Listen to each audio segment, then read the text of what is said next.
Hi, I'm Tom Albrecht from Fast Lane Daily. We came up here to Connecticut in this white Cadillac CTS V-Sport to test out this red ATS Coupe. Let's see what it can do.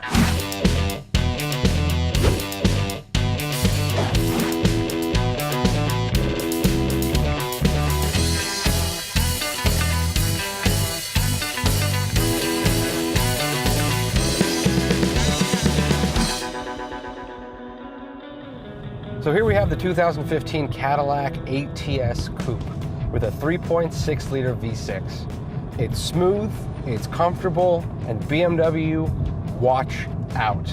All the materials you find in the ATS Coupe, regardless of trim level, are exactly what they seem. Meaning if you're touching something that looks like aluminum, it is. Wood is actually wood, and carbon fiber isn't just a neat-looking visual sticker, it's the real deal. The ATS Coupe comes in two flavors, a 4-cylinder 2-liter turbo or a 3.6-liter V6. Performance for the V6 comes in at 5.5 seconds to 60 from the 321 horsepower, 275 pound-foot of torque motor. What's interesting to note is that the 2-liter turbo has 272 horsepower and 292 pound-feet of torque. However, 0 to 60 is in 5.6 seconds. Fuel economy for the V6 is 19 highway and 28 city, which isn't terrible for a 3.6-liter V6 engine. The 4-cylinder turbo gets an expectedly better 21 city and 30 highway.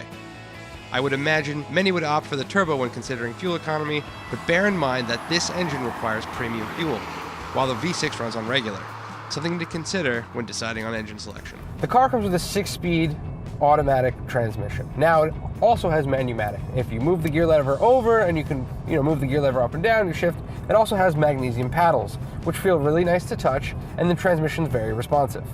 There we go, 3rd gear, 2nd gear, and yeah.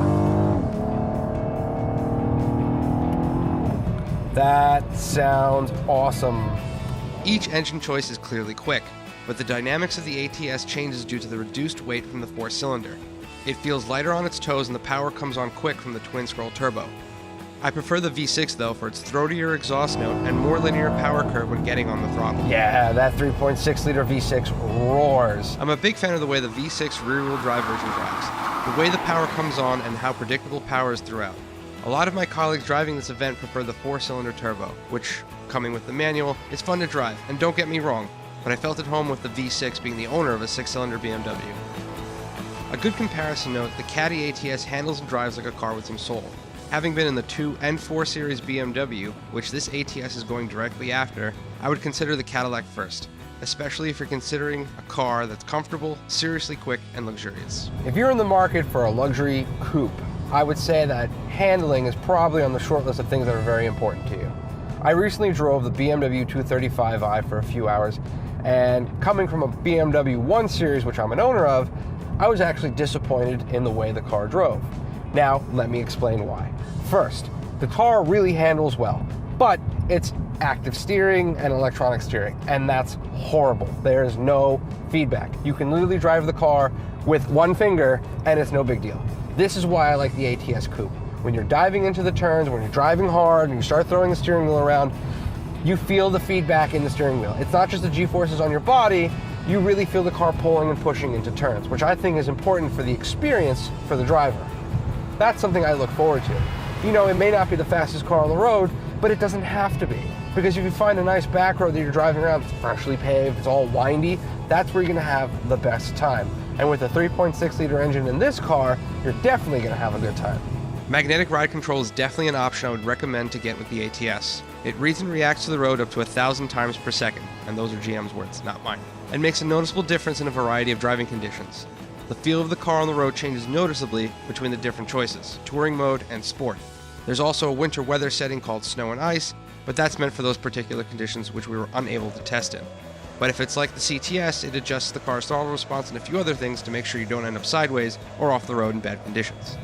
Now, after all the wonderful things I've said about this, there's the big issue, the price.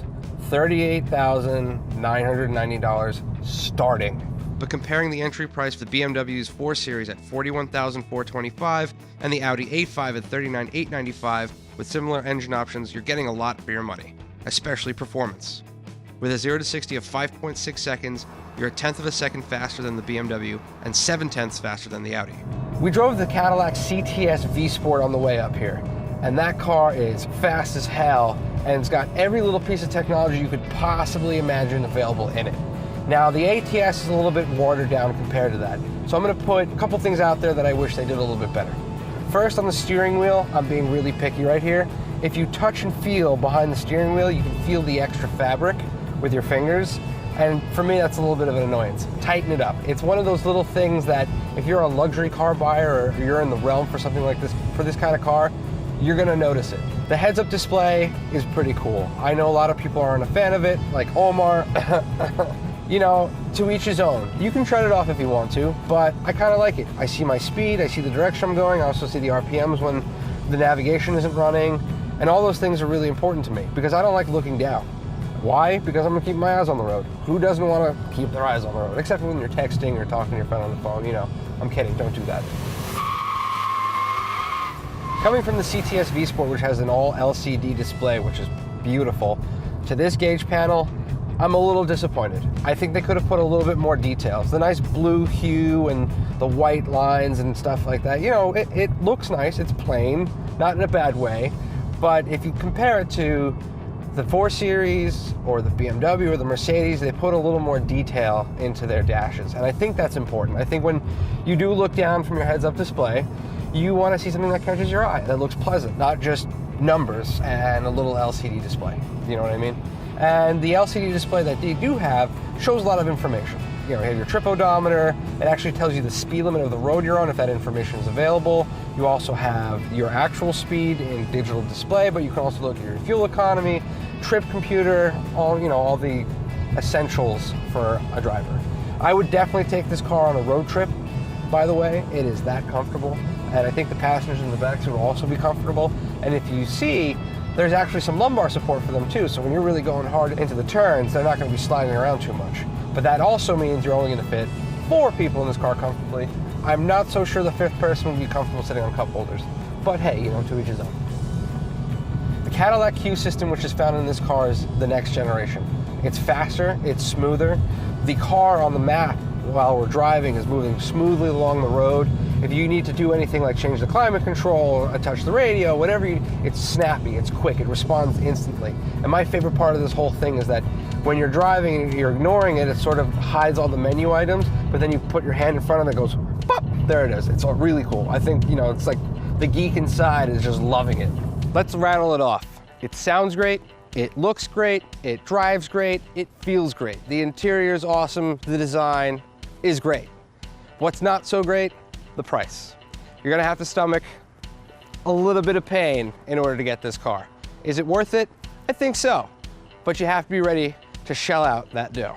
I'm Tom Albrecht, thanks for watching FLD Tours. Until next time. Hi, my name's Tom Albrecht and I'm from Fast Lane Daily. We came up here to dip, and we're here today in beautiful Connecticut after we drove up this beautiful white Cadillac CTS V Sport to check out this beautiful red ATS Coupe. Let's see what it can do. And you look really beautiful.